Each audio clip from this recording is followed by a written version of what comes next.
TSM's new AD carry. Thank you very much. I'm here with Keith. Keith, you're talking to other people, but you're supposed to be talking to me, man. You're already starting out on the wrong foot. It's okay, forgive you. Starting things out, you guys are up against Team Dragon Knights. They're 1-9, which is a bit misleading. What was your prep like, and do you think they were going to be this good? I don't think we actually specifically prepared for them. It was more like a tryout for me when we scrimmed. I didn't expect them to be this good, but I was also nervous coming back, my first time in a long time. So, yeah, it was hard though. So I want to ask about that. You said you were nervous. You played with Team Liquid last split. You actually had ridiculously good KDAs. You went 5-1 with them or something like that. What was the difference coming in now here with the TSM game? Why was it so different for you? I think it had to do with the amount of time that I've been out because when you're not in LCS for a long time, you probably lose the feel of it, and that's what happened. All right, so getting back into the swing of things tomorrow, next week, you'll do a lot better? Yeah, hopefully. All right, well, then let me talk to you about tomorrow. You guys face Gravity. They've looked really good this split. They're tied for second, I believe, right now. What's this match going to be like for you guys? Gravity is actually a really good team, and I'm good friends with Altec, so I'm just going to try my best this week and hope that it's a fun game. You hope it's a fun game. All right. Fun game. I assume you hope you're going to win as well? Winning is a plus. Winning is a plus, primary goal being fun. Keith, thank you very much. Congrats on the win. And we're going to send it over to the analyst to break down that game a bit further. Thank you, Freak. And gentlemen, I want to talk about that man right there. Keith, let's just make an assessment of how he did in this first game back into the LCS and on this new team, TSM.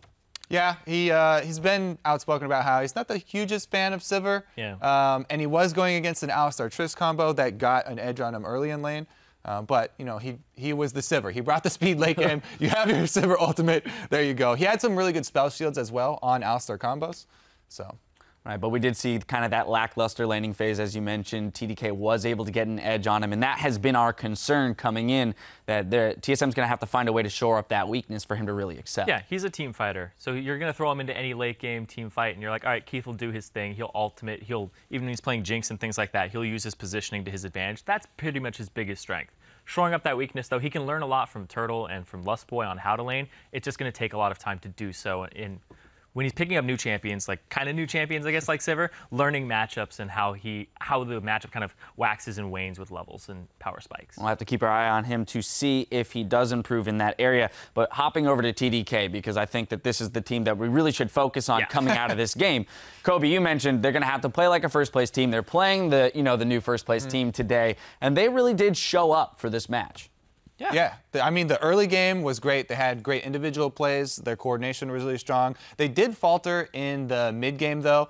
Obviously, there was the blooper play of the Tristana hopping forward. But even on top of that, some of the team fights that they had, they were a little bit hesitant and unsure if they could fully commit. So they would waver around a little bit and take some damage while they're waiting around to decide what their plan is. Yeah, because of AP Ezreal.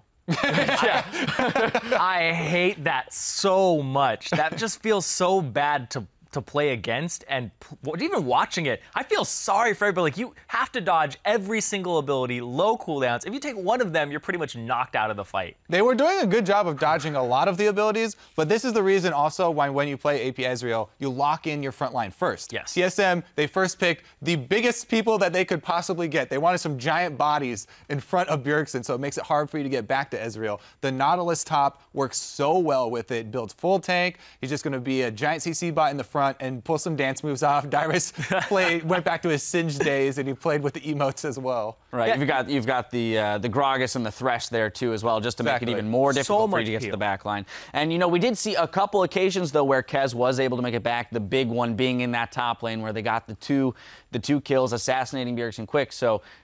But there didn't seem to be quite enough tools. TDK needed one more tool to get onto Bjergsen in other fights. Yeah, it's one of those things where I think I was talking to Freak on the desk here during the game, and he was like, you think Vi's going to come back because of this? Because you need things to actually go ahead and catch Ezreal, and you don't have enough tools at that point. And Red side last picking Ezreal with his own escape, and you already drafted a tank line. You have to see that coming ahead of time, or ban it out, because otherwise you're like, we didn't draft enough to actually play against an AP Ezreal. The flank was cool, I liked that, but then the second fight afterwards that you saw, Lustboy was in a position to lantern him out.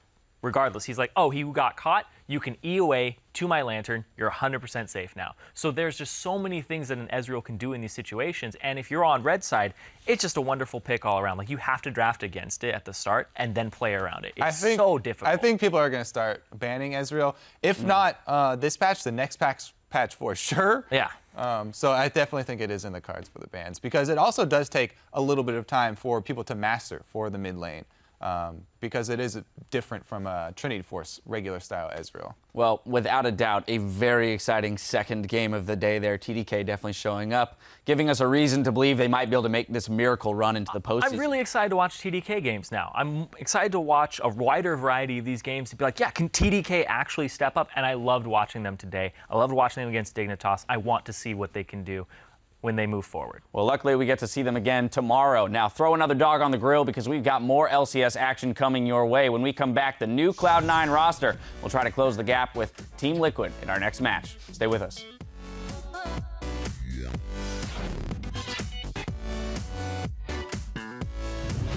We have a lot of initiate tools.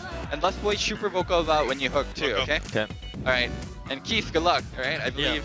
Ninja with the fancy V, depth charge, can't let him do much! The shield's coming in from Seraph to save his life! Take on Rocket, it's gonna blow up, it can take him down, the bird is still on!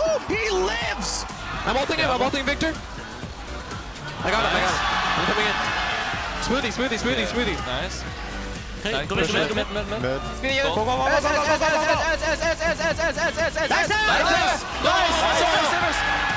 Nico sever.